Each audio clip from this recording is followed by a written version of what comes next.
Hello and welcome to episode 6 of the Autocar Business Changemakers podcast in association with Tomorrow's Journey. I'm Autocar's news editor Felix Page. Joining me as ever in the studio is Tomorrow's Journey's CEO Chris Kirby, and today we're joined by Toby Poston, who is Director of Corporate Affairs at the BVRLA. And I knew I'd get it right first time, didn't I, Toby? Toby, do you want to just talk a bit about what you do to start off with and the work of your organisation? Yes, so BVRLA, we are a standard trade body. We represent the fleet and mobility services sector. So I like to think of us really as a combination of an insurance company and an advocate or a PR agency. We're there to look after our members from a reputational point of view, to be a voice to government, to sort of keep an eye on the key trends that are happening in the market. But we're also there to support them across a range of areas, whether it's complying with new regulations, addressing sort of emerging consumer trends, and looking after any other sort of odds and sods that may come up through time to time, whether it's dealing with changes in OEM behaviour or addressing other sorts of things that may be going on. So a really mixed bag of things, and just a huge amount going on, as you can imagine, at the moment across the automotive sector. So really fascinating time. Well, everything you've talked about has been a recurring theme almost of this series so far. I think pretty much everything Toby's just mentioned is something we've referred to, right? Yeah, definitely. I think that's why it's really interesting having you in kind of almost midpoint in the podcast. We've covered quite a few areas, from kind of bit of BEV through to some changing business models and a bit of EV charging and those kind of challenges as well. So it's interesting to kind of almost have a midpoint summary with you from that kind of industry point of view.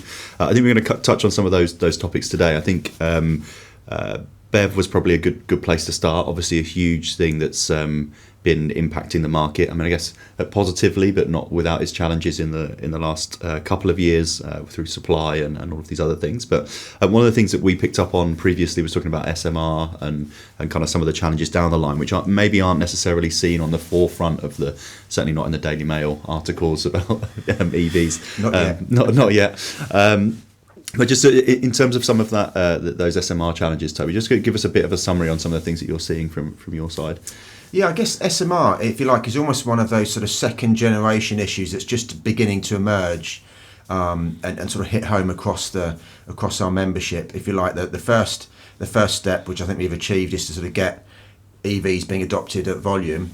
And I guess now that early fleet and the sort of next generation of vehicles are beginning to mature. So you've got sort of fleets have now got 2, 3, 4 years worth of experience of operating these vehicles. And we're beginning to see some emerging data and some emerging sort of results in terms of SMR. Having said that, I think there's still a lot of uncertainty. So I know our colleagues at the Association of Fleet Professionals are about to commission some research, because they're still worried about some of the sort of mixed messages we're getting. Some people saying that SMR costs for EVs should be a lot lower. It's just basically a battery and a motor, a lot fewer moving parts.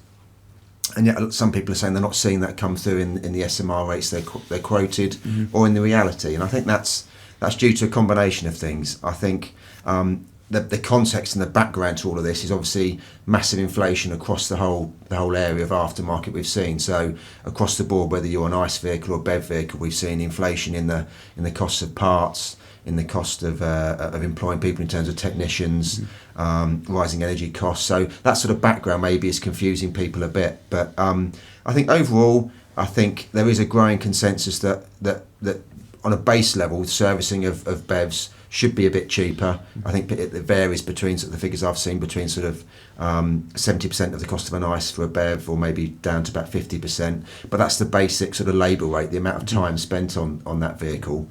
But of course, then when you add in some of the particular parts that we know that maybe do have a higher wear rate on electric vehicles, things like tyres, things like brake pads, and again, I'm speaking on average, there's individual differences, that can sometimes blow it and make costs a bit higher. So I'd say long term, I think it's good news, but again, I think that we've got to wash through the inflationary cost increases and some other sort of I think as the fleet ages and we see more data, we'll get a better view. I'm almost surprised to hear that 70% would be a feasible figure for maintenance compared a BEV compared to ICE, because we hear constantly that they shouldn't need anywhere near as much maintenance. They're using regenerative brakes all the time, no fluids to replace, notionally.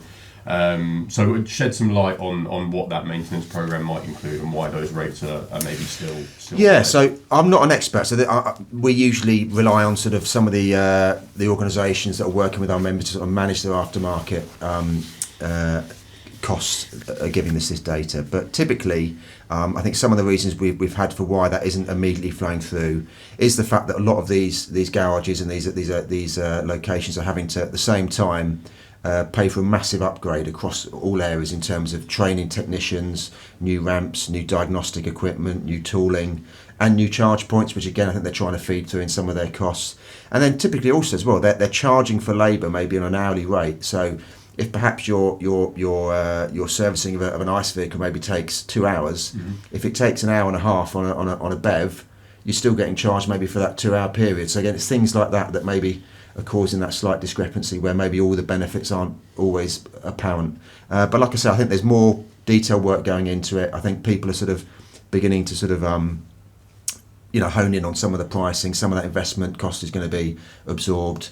And I think we'll see more competition coming through as well. I think the long-term prognosis, obviously, is there's going to be less work going in, whether you're an independent or a franchised repair outlet. You're going to have less work long-term with BEVs. And I think then we'll see a bit more competition on prices that feeds through. At the moment, obviously, there's a sort of a bit of a we're seeing the opposite. We're seeing that there's a shortage of capacity. Lead times for repairs are going up, so maybe that's not the ideal time for some of these cost things to flow through.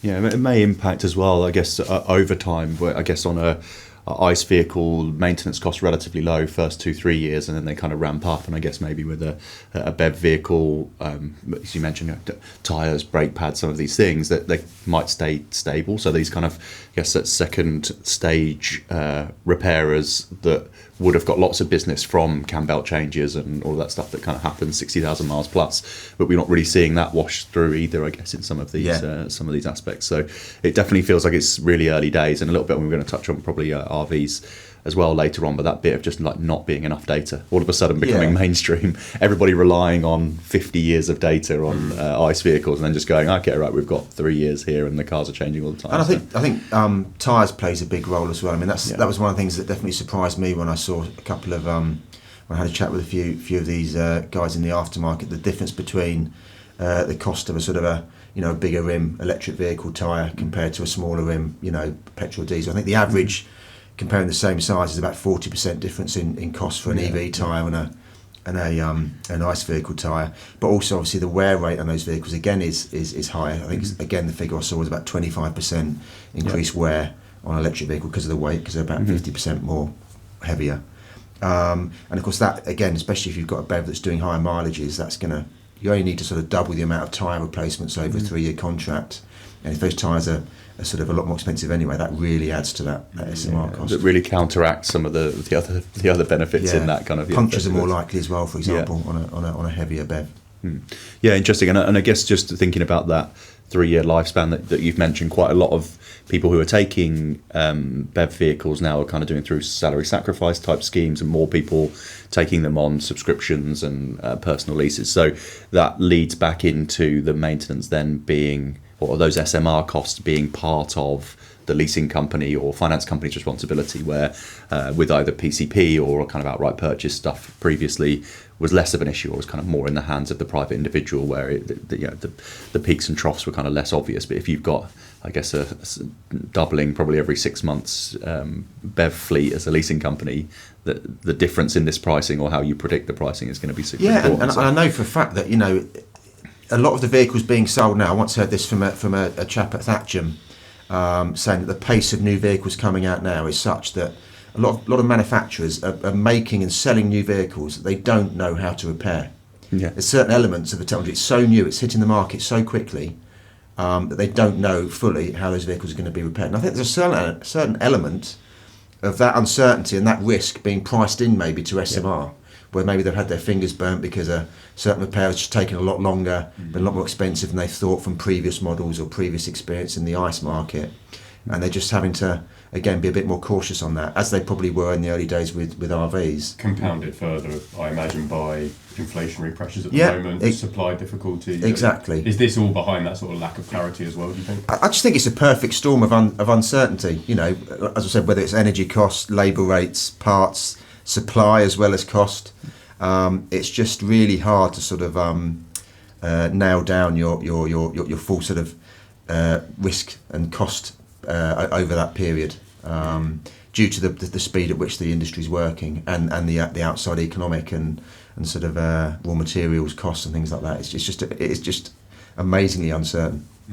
And definitely a thing to kind of get the industry also needs to get a handle on, and things you mentioned at the start in terms of the research that's happening and the work that you guys are doing, because it's also is one of the big selling points for people to convert to BEV, right? I can't count the number of times I've said to people, oh yeah, but I know it's this much per month, but think it's only a motor and batteries, no. But actually you need that to filter through into the kind of reality of it, which if it's not quite there, that might be a thing of certainly not people switching back. It's kind of the barrier comes back up again, or even kind of temporarily. Yeah, and that, to be honest, is going to be a continued problem. It's one of the reasons we're pretty worried about the imbalance between the fleet BEV market, where you've got incentives and you've got companies like leasing companies and subscription companies who are taking the risk of the long-term, cost of maintenance or the residual value of that vehicle, and the retail market, whether it's used or new, where it's still, quite often the consumer.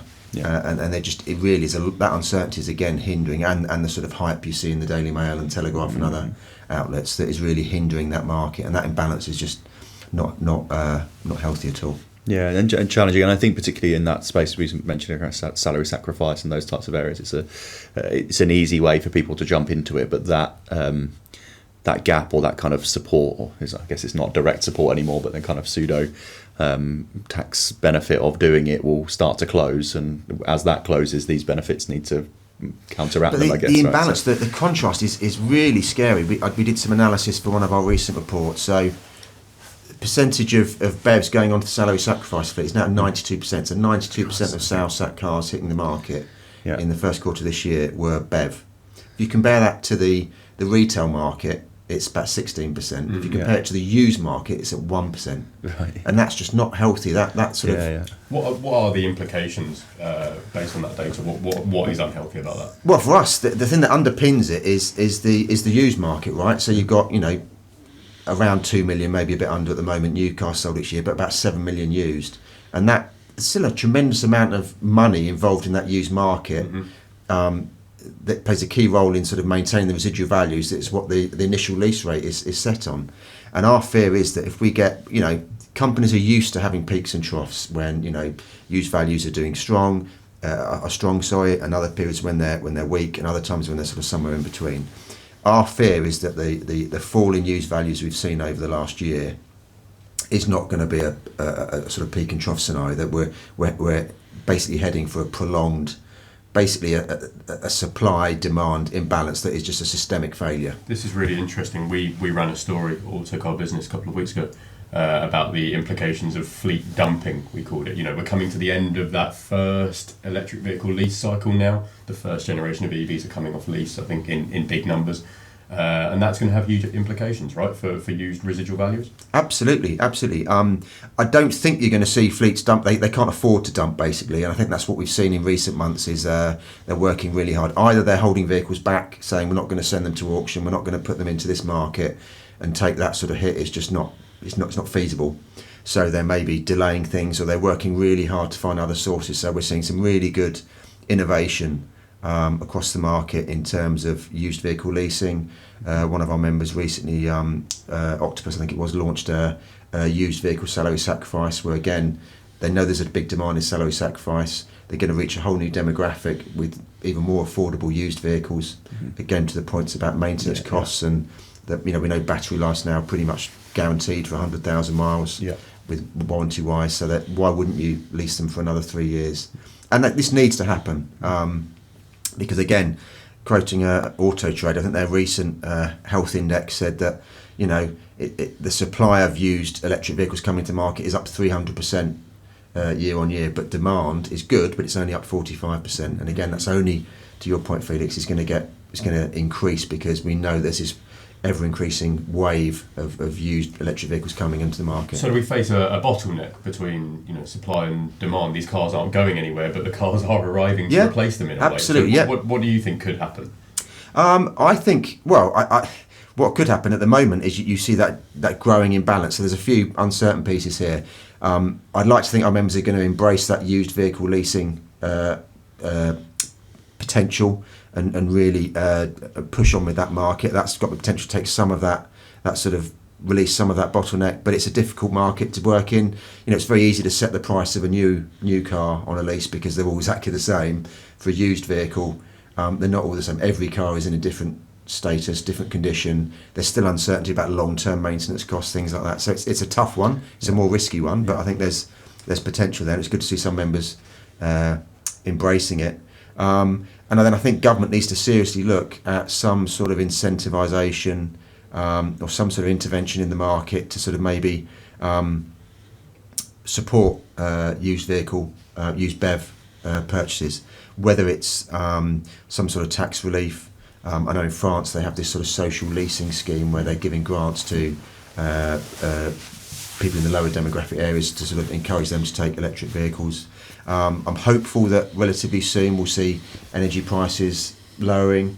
If charging prices can come down, at the moment, big fear we've got is just public charging is typically at the moment about 30% more expensive than petrol or diesel, which is just ridiculous. It's crazy, but that's because energy prices are where they are, and the cost of grid connections and the time involved is just ridiculous. So that needs to come down. I think we need changes in the economic environment. We need potentially government looking at it, and we need some innovation. I think the kind of the second life thing is really interesting. It's something that I think actually when we first spoke about the podcast a few months ago, and we were talking about it, and we had been approached by a couple of people in that area about kind of giving the used vehicles a second life rather than kind of dropping them all into the market. And it's definitely a thing that I think that we see as a trend longer term about vehicles staying on balance sheets longer, being used more than once. This idea of kind of buy, lease for 3 years, bin it into the market, it may change. I know we've got this kind of really focused kind of perfect storm, as you said, scenario of lots of different things pulling on it, but definitely think that the innovation that will cause now will kind of benefit the industry in the long run, because I still think that having a channel to be able to say, right, let's take some of our best vehicles or some of slightly quirky vehicles and keep them rolling definitely becomes a good option. But you can definitely see how that's kind of salary sacrifice into used car cost can, if they're coming in at salary sacrifice and effectively people are getting 40% off, and then they arrive as a used car, you don't get the 40% off. So the pricing becomes really interesting. So yeah, that's second life salary sacrifice and kind of subscription stuff is really fascinating. But it'd be interesting to see if that becomes a thing at real scale, I guess. Yeah, it's talked about a lot. I know members are looking, our industry is looking at it a lot. But it's difficult. So again, I think salary sacrifice is a key market because there's a lot of excitement, a lot of interest in that area. Excuse me. So I'm hopeful that it will. But again, it's a small market, right? Maybe 70 to 100,000 salary sacrifice vehicles out there. But you look at the amount of electric vehicles out there. It's getting nearer to 200,000, with tens of thousands, probably even over 100,000 hitting the market this year. So it needs to move quickly. This is a big issue. Fleet is accounting for well over half of these electric vehicle sales at the moment, isn't it? Oh, absolutely, yeah. And so, you've seen the fleet share of SMMT new registrations has surged this year as suppliers come back into the market. You mentioned innovation a minute ago. I'm keen to understand a bit more about what innovation might look like in this sphere. Who's innovating at the moment? What would you be excited to see? I think you're seeing innovation across the piece. So you're seeing innovation with large and small leasing companies. We know that a lot of the captive OEM companies are recognising, excuse me, that this is the future as well. That this sort of usership approach needs to happen. My fear is that just the cost of doing it, the risk involved is going to sort of be a bit of a limiting factor. That you're going to need big pockets and big risk appetite. And someone's got to jump first, right? Exactly, yeah. To do this, I wouldn't like to pick winners at the moment. But it's good to see that a lot of people are approaching this and looking at it and recognising that this is the way forward. Bit of a big swing as well. We found, again, in talking to companies in this space, maybe 18 months ago, lots of people going, right, we really want to innovate with EVs, but we can't get the supply. And then now the supply's here, but the swing's back to like, oh, now it's become a massive risk. It's got an interesting thing that there wasn't much time in the middle where there was a sweet spot for now's a really good time to innovate. It was a good time to innovate 18 months ago, but you couldn't get the cars. So the investment was good to do, but you couldn't validate it. And then all of a sudden the cars arrive and everyone goes, oh my, well, how do we predict the residuals? How do we manage it? So yeah, it does take a brave business to really kind of put all their longer eggs term. into I could see an interesting scenario developing. I was at a conference earlier on this summer when they were talking about the growing imperative for OEMs to sort of introduce these sort of recycling across their whole supply chain, right? So that they can really demonstrate that the vehicles they're manufacturing are 100% or near 100% recyclable, including the batteries. And that's going back into sort of a 360 holistic sort of supply chain scenario. Yeah. And the way they were talking, you could imagine a future where actually OEMs are going to be increasingly desperate to keep hold of those vehicles in second life and in third life, and actually maintain access to those when they get the end of their life after 10, 12, 14 years and get recycled. Yeah. And could that actually make it more difficult for innovators, for independent companies to come along and actually provide those sorts of... There are two examples, I think. One is Toyota, which has said that it wants to start remanufacturing vehicles at its UK factory. So it envisions a world where it's still in control, basically, of the vehicle fleet at 10 years old, 12 years old, perhaps. And Stellantis has said recently that people should be keeping their cars for up to 15 years. And it feels like the exact opposite way of thinking to what we've become accustomed to over the last 10 years. And a lot of this is doubly interesting because we've heard from 5 startups basically in this sphere and their very innovative approach to it. And this is how the legacy companies need to approach it. So is it two schools of thinking, or do you think it all unites? I honestly couldn't call Get it the crystal ball out. I don't know. I mean, again, it's all. I've seen a lot of companies have long-term visions, particularly OEMs, about the way things are going. With agency model is the future, or we're not going to supply cars into these markets anymore, or we're going, high end, and then it doesn't take much economic reality or changes in consumer behaviour. They're the real things that impact or change the people at the top of that organisation.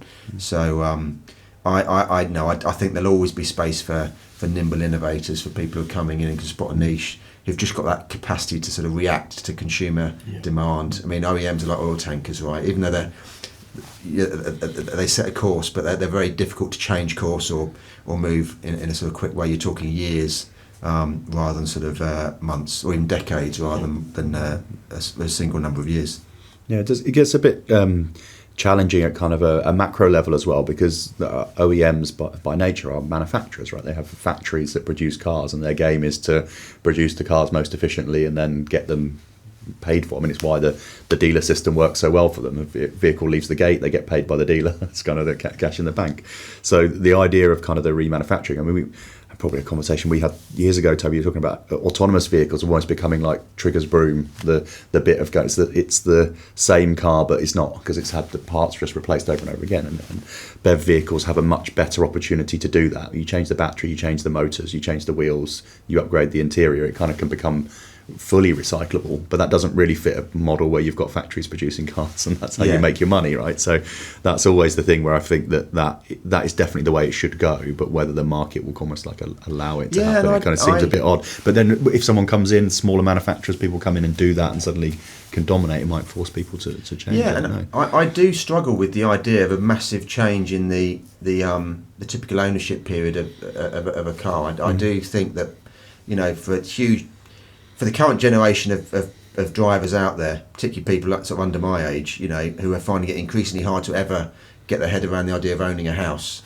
The only thing really they're going to have the next best thing really they're going to have a chance to sort of own, or at least use, that defines their personality, or maybe their who they are, is a car, right? And I think they're going to want to maybe change that and upgrade that, and having a sort of owning a vehicle for 10, 15 years maybe is not what they want to want to do. They want to be able to move with the times and demonstrate that they're adopting new technology, embracing a different type of vehicle to go with their time of life, where they've got kids or dog or moved to the country.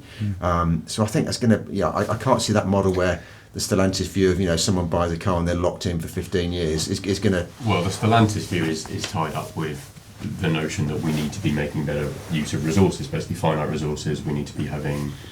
manufacturing needs to be having less impact on the environment. And it's interesting because you're right, people do want to change constantly. I mean, every established business model revolves around people wanting the newest thing, basically. And so you're quite right. How do you persuade people that it's better if you stay in that car for 12 years and after 3 you can come back in and have new seats? And it's interesting. It'll be really interesting to see how that pans out. The bit that kind of blurs as well, though, with the business models is I think that it doesn't necessarily have to be the same person that owns it for 15 years, all right? So you go this bit about the second, third, fourth life. If the owner is the leasing company or the balance sheet, let's call it, whoever's got that balance sheet, then it can have multiple owners in that time. And also with the way that vehicles are now, you could refresh them out. Like, vehicles 3 years, it comes back, it gets the bits changed, right, battery's fine, change this motor, but also upgrade the infotainment to the late. I mean, we're getting over the air software updates, but you upgrade it to the latest version. I mean, even a thing that me and some of the guys have theorised about mostly over a beer, not in a real practical sense. But you can imagine big reconditioning factories with 3D printers and stuff. Like, you don't even need to ship parts from the factory. You just go, right, well, this is going to have the latest trim inside. Right, well, we've got these 5 coming in. They just get printed on these big 3D printing things and get put in. And really, you've just got batteries, motors, wheels, and tyres, and they just get refreshed. So it's one of those things. A really interesting concept that really could happen, but it's just so anti what we have today in the market, right? So it's You're really right. fascinating. You see that a lot with sort of high-end Range Rovers or Porsches, where you get these, like Overfinch, who come in and sort of, add a certain amount of flair or add a few horsepower to a vehicle or a certain other type of capability. But you're not seeing that in terms of the electric vehicle market. I don't know whether that's because they think it's something that's mainly aimed at petrol heads or people who like the uber luxury vehicles. But that'd be interesting to see. It whether could start to happen for sure as they start to go, and people buying a 5-year-old Tesla, but they're getting it customized to their specification. It gets refurbed, relatively quickly, turned round, get some new stuff in. You go, well, I'll have the red dash printed, and I'll get the seats changed, and I'll get the XYZ infotainment, and I'll get the so and so power pack attached to it, and then you take that car off the shelf. And it's, I wonder if in a way it makes residuals easier to work out, because when you go to buy a new car now, most manufacturers are only doing 2 or 3 trim levels, and you can choose the paint colour from one of 4 shades of grey. You can choose the seat material and then be on your way, maybe the size of your infotainment screen.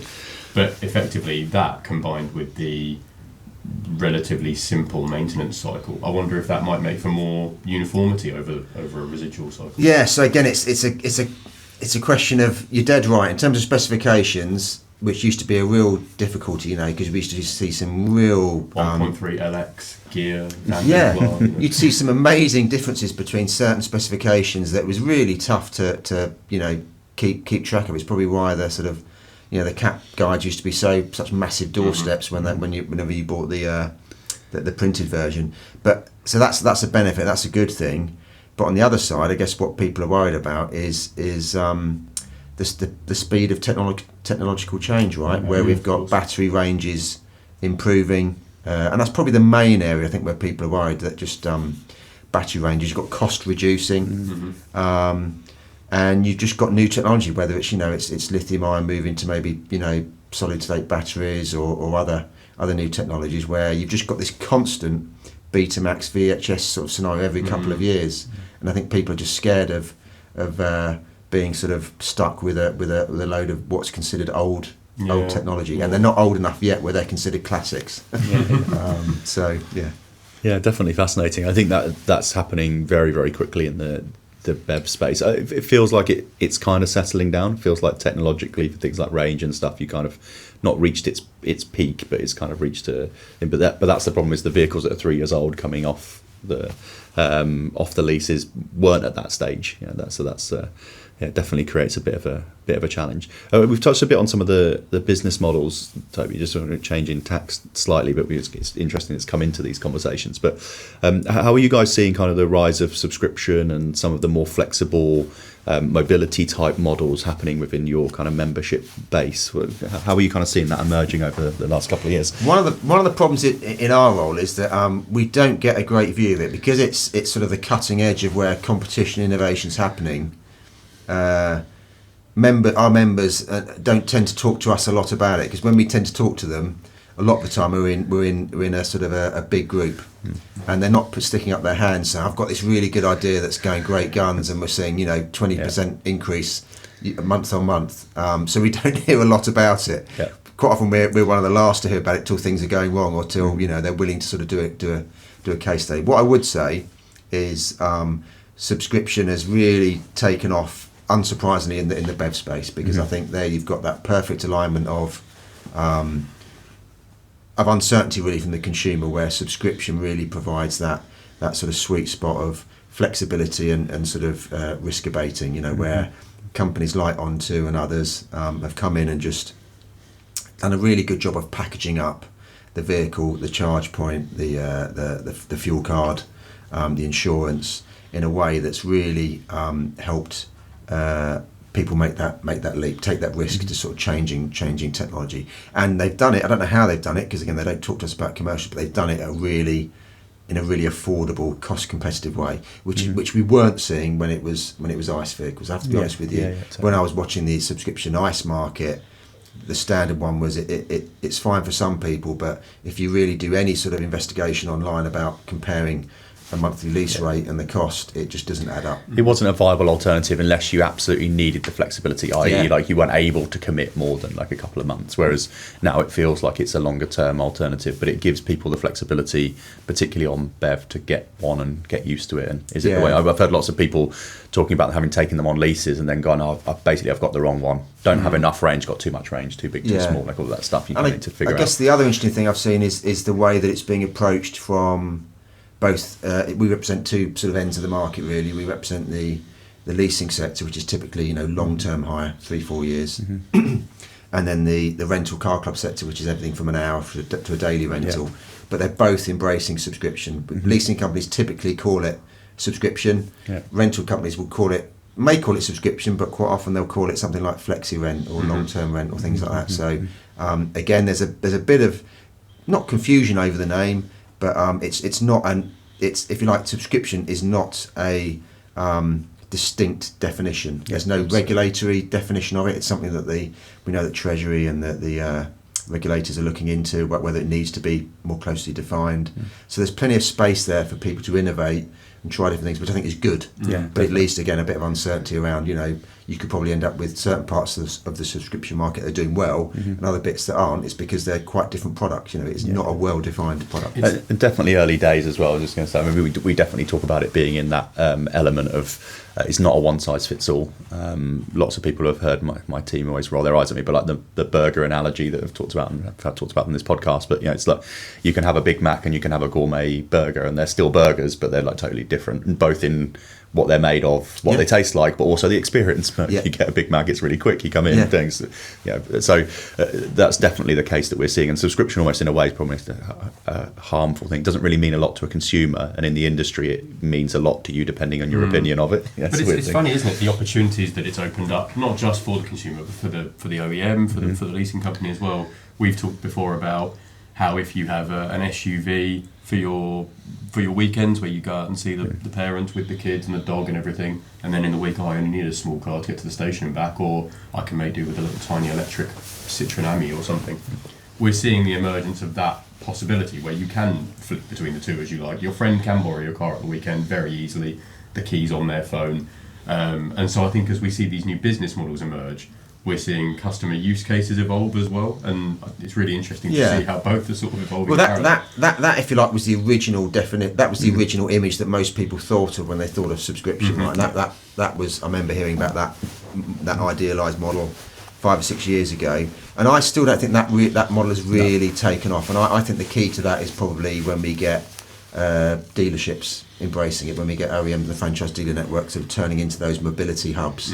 I think at the moment it's still too difficult, because quite often you have to have the vehicle delivered to someone, and then just the whole logistics around getting that swap involved is just too expensive, again, to Chris's point. Unless you've got the money to put behind it and it's that important to you, then I think it can work. But most subscription I see as growing is more about the BEV side, rather than the sort of, I fancy a convertible this weekend, or I need an SUV or.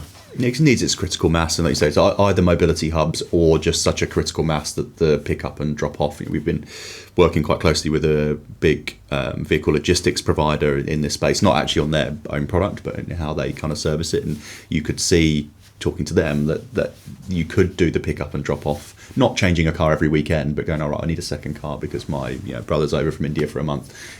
If you've got enough scale, putting them on a transporter and dropping them and picking up as you go is fine. But if you've only got a fleet of 1,000 and there's 50 changes to do in a week nationally, it doesn't really make a lot of sense. I think the rental industry is a good analogy here, where that's an industry that has mastered peak utilisation and has millions of customers. And the difficulty, they can't promise you when you book a car, the exact car. They give you sort of a broad range of a city car or a compact, or and they struggle a lot during peak times because basically journeys are not always predictable. People's usage of vehicles and when they need them is not easy. So I think that's a good analogy of how tough it is that they don't offer. If you ask for a certain, they can't promise it. I've been to rental branches where I've ordered a certain size and I've had to take a different one because the person before has returned it late, or because the vehicle was damaged, or because of other reasons. So it's very difficult, very difficult to do. It's definitely an evolving piece, and technology has a role to play in it. I think it was interesting, just going back on an earlier point you made as well about your members not really talking too much about this stuff. I was challenged a couple of weeks ago by someone saying, subscription is not really taking off, is it? We've seen lots of OEMs, and basically the information they were giving me was this kind of subscription story from like 3 years ago. Yeah. And my point to them was, well, no, actually, it is growing pretty rapidly, but the people who are growing it are too busy growing it to tell you about it. So the stories that you're hearing are from the people, we tried to launch this thing 5 years ago, we did it for 2 years, didn't make any money, so we closed it down. The people that are actually smashing it are busy, actually growing things really quick. So we are seeing some of that, but definitely in pockets. BEV is one, high end is the other, so where price is less important and the flexibility is worth paying for. Are you going to pay a 20% premium on your Ford Fiesta ICE vehicle? Probably not. Are you going to pay a 20% premium on your Range Rover that was going to cost you $2,000 a month anyway? Yeah, maybe. Yes. That's it. So we're finding these kind of pockets that are growing faster than other bits of the market. So I definitely think there's a bit of a hidden story happening in the space. For sure. Yeah, absolutely. And again, I think you'll see OEMs come into that market as well, for the reasons we discussed about getting more control over that vehicle life cycle. And again, that will help those sort of niche areas grow as well. Yeah, it does present challenges in that. And again, it's kind of a slight tangent and something that has come up in previous episodes we've talked about, because I think the OEMs have a huge role to play. But back to kind of when you understand the OEM business model, this idea of it ships from the factory and then someone pays for it. OEMs don't hold vehicles on their balance sheet. Their finance companies do, but they're separate entities, and often they don't have an owned finance company. So it definitely makes sense for them to do it, but probably not as easy as it initially seems, because typically their vehicles are going out via a leasing company or via a finance company or a rental business. So I think it's not quite as easy for them to go, let's just not get paid for these vehicles when they get shipped from the factory. So it'd be interesting to see how that evolves and whether they can react in that space quickly enough, and all the logistics stuff and all those things which are all outsourced. I think that's changing. I think that's been changing for a while. Again, it's not with every manufacturer, but certainly with a lot of them now. They realise that that's where the real margin is going forward, is the financing and the sort of control of that whole life of that vehicle. Just the actual one sale of that piece of metal, if you like, the margins are still really under pressure, and I think they're going to increasingly be under pressure. I know they've been doing quite well in recent years, but I think the competition coming from China and other markets, manufacturing areas, is going to increasingly put pressure on them to sort of, if you like, move out along that sort of supply in terms of that sort of vertical potential to go into leasing, rental, car club, subscription. Yeah, and and better opportunities under agency Yeah. model and stuff as well, where there is more control over that supply chain. Definitely think it's a huge opportunity, and it'd be interesting in the next 12, 18 months to see which manufacturers kind of push into that area and which don't. I think it will be a distinct thing. I don't think that you can kind of dabble in both. I think if you're going to go down that route, you kind of look more agency, more direct sale, more ownership of the vehicle yourself, and then there's the other bit that will go, okay, we want to double down on the existing model and look at that. So I think that would be an interesting change.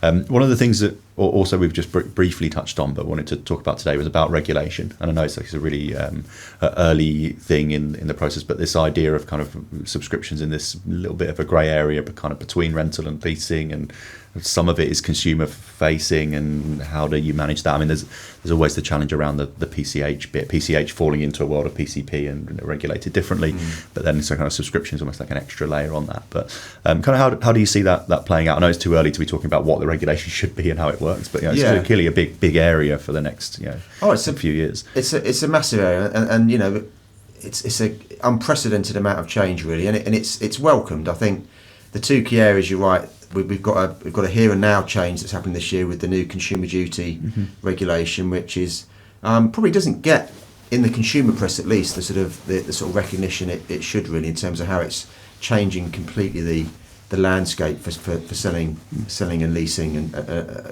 vehicles. In that the regulator is saying that we're moving from this sort of tick box approach to consumer regulation, where as long as you've got the right things on your contracts or on your website, you're clear. To one where they're now saying that the approach is going to be one of, well, you need to demonstrate that your customers are happy. You need to show us that you're continually communicating with your customers and you're getting the feedback and can demonstrate that you're having a good outcome. Good outcome is such a vague statement. Why does that need to be regulated? Shouldn't the consumer decide that's fine, and then demand rises or falls for that brand? We're definitely seeing that anyway with the emergence of these peer review sites. Again, they're playing a massive role now. But I think the FCA understands that's the regulator for consumer finance in the UK.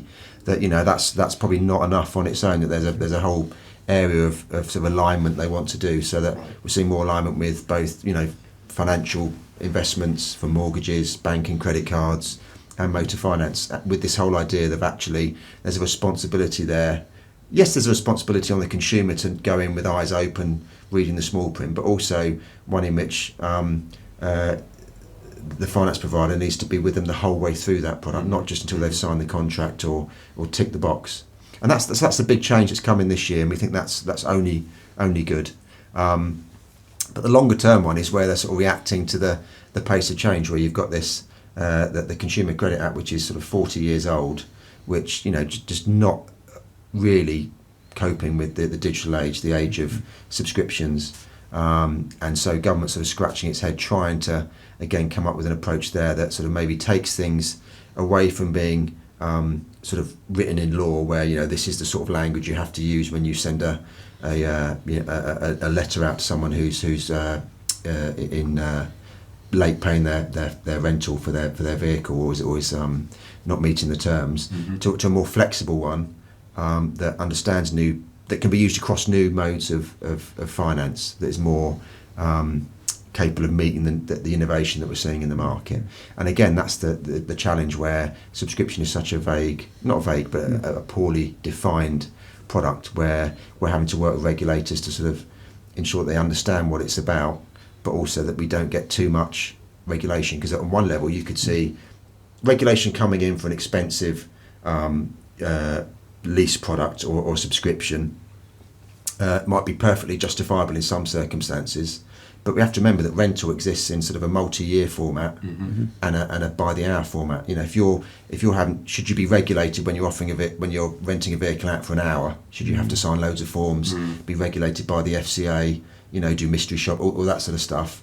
At the same level of sort of regulation burden there, as when you're renting out a vehicle for 3 years. It's getting the balance right, and I think that's a world where if your phone's out of battery, so your payment doesn't go through instantly for the hour in a car, you get an official letter through the door. Or you're trying to sort of rent a car club car, and you're getting credit checked, and you're getting sorry, can I just go through the security procedures? Affordability. Yeah. I think there's a real risk of kind of both sides really on the regulatory front from what we see is that actually I think subscription should always be that kind of burger analogy. It should have some room to be different for different people, and the danger, I guess, if you regulate it really tightly, it becomes a defined thing, but then you can only operate in a defined area.